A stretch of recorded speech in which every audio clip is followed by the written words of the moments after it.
Earlier this year, I was sitting outside the doctor's office waiting for a diagnosis. A little bored, like we all tend to get while we're waiting for our name to be called, but more than anything else, hopeful. This was the day I was gonna find the root cause of a problem I've been struggling with for the last 5 to 7 years. This was the day I was finally going to get the help that I so needed. But let me backtrack a little bit to where this all started. In Japan, company employees are required to go to annual physical checks, which I've somehow managed to escape for the last 2 years. But why would I avoid something that's supposedly good for me? It's because I didn't want to go and know that my weight for this year officially is higher than the last. Now, I know this sounds ridiculous, but I actually found out that many women around the world avoid seeking healthcare for similar reasons. It's a more complex matter than it seems. Last year, HR contacted me to remind me that I had to go to my annual physical, so I had no choice but to go.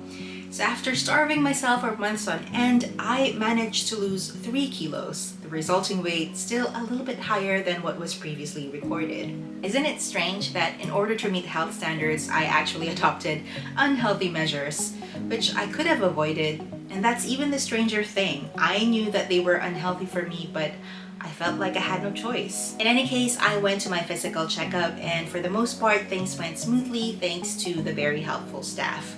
In Japan, we have this letter grading system where each item that you get checked on, you get a grade from an A to an E, A being the highest and E being the lowest. Mostly, my results came back with an A, save for one thing. My goddamn liver failed miserably with a D. The reason? Fat buildup. I have struggled with weight loss most of my life. I've been fat for the most of it, although there have been periods of my life when I've been conventionally thin, including my first few years in Japan when I was literally starving. Like, I would go to school, couldn't even afford a drink from the vending machine, kind of starving. So the fact that I needed to lose weight, like many women, fat or not, has been a broken record that's been playing in my head for as long as I could remember. The only difference now is that it's not the number on the scale that's telling me I'm too fat. It's not that bullshit of a measuring system called BMI that's telling me I'm too heavy for my height. It's my failing liver crying for help. And I knew I had to do something and had to do it fast. When I got the results of my health check, it recommended that I go to a specialist for a more detailed exam, and I did just that. I booked an appointment, and while waiting for the day to come, I researched on fatty liver disease. The good news is it's reversible as long as you commit to a lifestyle change. The bad news is I've been trying to do just that for the last 3 years and I've been failing miserably at it. I know it may not look like it, but I actually work out at least an hour every day. I have my Apple Watch records to prove that. That's why I bought this thing in the first place. And when it comes to dieting, I've been on a diet ever since I've understood the politics and economy of being a woman. And honestly, I think this is actually what has damaged my metabolism the most. Studies show that 95% of people who go on a diet actually fail, and the 5% who succeed eventually gain back their weight in a span of a few years, and they gain even more. The point that I'm trying to make here is I'm not lazy. I've done the research and I put in effort every day. It's just that, like many other people before me, I have found very little success. Later, when I phoned my mom to share with her what had happened at my health check, I actually found out that she had been diagnosed with the same disease weeks prior, and the doctor gave her some medicine to help with the symptoms. This gave me so much hope because all this time that I've been struggling with weight loss, it never really occurred to me to seek the help of a nutritionist or a doctor. And maybe this time, this could change things. I can get sound, professional health advice and I don't know, maybe get some supplements or something that a doctor would recommend.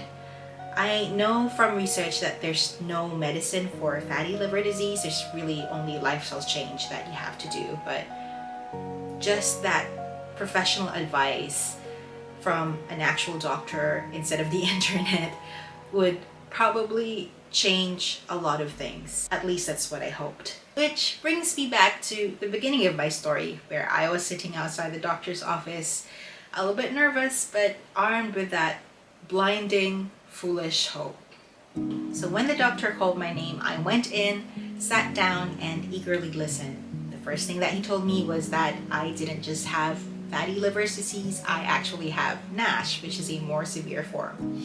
Okay, bad news, but I'll take it. And then the next thing that he told me was something that I expected him to say all along, which was that I needed to lose weight. Alright, so within expectations, moving on. It's at this point that I actually had expected him to start asking questions about my lifestyle so that from there he could give me advice on what to change and what to do moving forward. But instead he asked me questions like, what was your weight when you were 20? Which was followed by, why don't you know what your weight was when you were 20? Shouldn't this be the age when women are conscious about their weight? You know, if he'd actually paused to listen to my answers, then he'd have known that I didn't know what my weight was when I was 20 because we didn't have a weighing scale. And we didn't have a weighing scale because we couldn't even afford food, much more a weighing scale. And no, I wasn't thinking too much about my weight at the time because I was preoccupied with trying to survive incest and sexual abuse. Does that answer your question, doctor? Needless to say, I left that hospital with my shining, shimmering hope smashed into tiny little pieces. I felt shamed, unheard, and just filed as another fat, lazy person who doesn't care about her health. More than ever, I felt so alone on my health journey. So why in the world am I sharing this experience with you? It's because while going through all these in the past months, I realized that there's a lot we don't talk about when we talk about fat. And yes, this is a direct quote. This is the actual title of a book by Aubrey that I've read recently and which I recommend everyone to read on their spare time. There's a tendency for conversations surrounding fatness to dehumanize fat people, like we're just bodies and rolls of fat devoid of any human experiences except for our desire to feed. Sometimes these conversations don't even involve the voices of actual fat people talking about their experiences. Even in conversations with friends, the direction the conversation goes to whenever fatness is brought up is something along the lines of, maybe you're doing something so wrong that you've gotten that fat, or you must be so lazy that you've gotten that big. Instead of being listened to, people just impose their fears on us. Because if it's not the fault of the fat person that they're fat, then fatness can readily happen to anyone.